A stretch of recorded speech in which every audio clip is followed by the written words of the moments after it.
Surprise தந்த காதலி, கதறிய காதலன், பெங்களூரு இன்ப அதிர்ச்சி, கேஸில் திடுக்கிடும் பின்னணி அப்டேட்.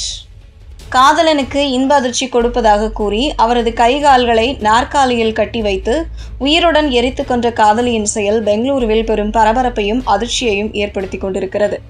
இந்த சம்பவம் தொடர்பாக பல்வேறு தகவல்கள் சோசியல் மீடியாவில் வெளியாகி வருவதால் இதுகுறித்து காவல்துறை விளக்கம் ஒன்றை அளித்துள்ளது.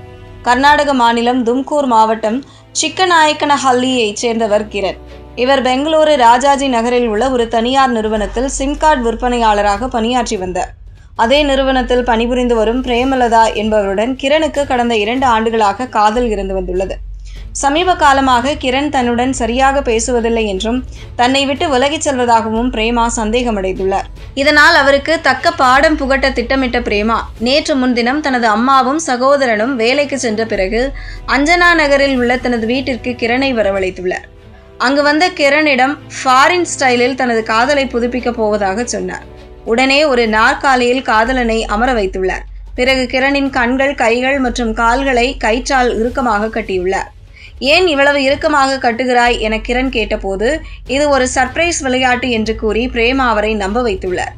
கிரண் முழுமையாக கட்டப்பட்டதை உறுதி செய்த பிரேமா திடீரென அவர் மீது மண்ணெண்ணெயை ஊற்றி தீ வைத்துள்ளார். உடல் முழுவதும் தீ பற்றிய நிலையில் கிரண் அலறி துடித்துள்ளார். இதன் உச்சகட்டமாக பிரேமா தனது செல்போனில் கிரண் தீயில் கருகுவதை சிறிதும் இரக்கமில்லாமல் வீடியோவாக பதிவு செய்துள்ளார். கிரணின் அலறல் சத்தம் கேட்டு அக்கம் பக்கத்தினர் ஓடி வருவதற்குள் அவர் பரிதாபமாக உயிரிழந்தார். தகவல் அறிந்து வந்த அஞ்சனா நகர் போலீசார் கிரணின் உடலை கைப்பற்றி பிரேத பரிசோதனைக்காக விக்டோரியா மருத்துவமனைக்கு அனுப்பி வைத்தனர். போலீசாரிடம் முதலில் முன்னுக்கு பின் முரணாக பேசிய பிரேமா தான் பாத்ரூம் சென்றிருந்த போது கிரண் தற்கொலை செய்து கொண்டதாக நாடகமாடினார். எனினும் அவரது பேச்சை நம்பாத போலீசார் கிரணின் செல்போனை சோதனையிட்டனர். அப்போது கிரண் எரிக்கப்படும் வீடியோ இருந்ததை கண்டு போலீசார் அதிர்ச்சியடைந்தனர். இதையடுத்து பிரேமாவை கைது செய்த போலீசார் இந்த கொடூர கொலைக்கு வேறு ஏதேனும் காரணங்கள் உண்டா என்பது குறித்து தீவிரமாக விசாரணை நடத்தி வருகின்றனர். இன்ப அதிர்ச்சி என்ற பெயரில் நடந்த இந்த சம்பவம் பெங்களூருவில் பெரும் அதிர்ச்சியை ஏற்படுத்தியுள்ளது.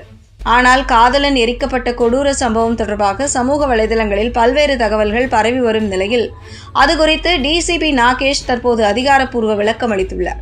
சம்பவம் நடந்த இடத்திற்கு உடனடியாக போலீஸ் குழுக்கள் அனுப்பப்பட்டு நிலைமை முழுமையாக கட்டுப்பாட்டிற்குள் கொண்டு வரப்பட்டதாக தெரிவித்த அவர் மக்கள் கூட்டம் அதிகரிக்காமல் இருக்க தேவையான பாதுகாப்பு நடவடிக்கைகள் எடுக்கப்பட்டதாக குறிப்பிட்டார். தொடர்ந்து இதுகுறித்து அறிக்கை வெளியிட்டுள்ள போலீஸ் அதிகாரி நாகேஷ் இந்த சம்பவம் தொடர்பாக முழுமையான விசாரணை தொடங்கப்பட்டுள்ளது. தற்போது சில தொடக்க கட்ட தகவல்கள் மட்டுமே உறுதி செய்யப்பட்டுள்ளன. விசாரணை முடிந்த பிறகே முழு உண்மை நிலவரம் தெரியவரும். சமூக வலைதளங்களில் இந்த சம்பவம் குறித்து பரவி வரும் தகவல்களில் பல தவறான செய்திகள் இருக்க வாய்ப்புள்ளது. அதனால் பொதுமக்கள் அவற்றை நம்ப வேண்டாம். அதிகாரப்பூர்வமாக தரப்படும் அறிவிப்புகளை மட்டுமே மக்கள் கவனிக்க வேண்டும். சம்பவ இடத்தில் தற்போது நிலைமை சீராக உள்ளது. எந்தவித அச்சமும் தேவையில்லை. குற்றவாளி ஏற்கனவே கைது செய்யப்பட்டுள்ள நிலையில் சட்டப்படி தேவையான அனைத்து நடவடிக்கைகளும் தொடர்ந்து தீவிரமாக மேற்கொள்ளப்படும் என தன்னுடைய அறிக்கையில் தெளிவுபடுத்தியுள்ளார்.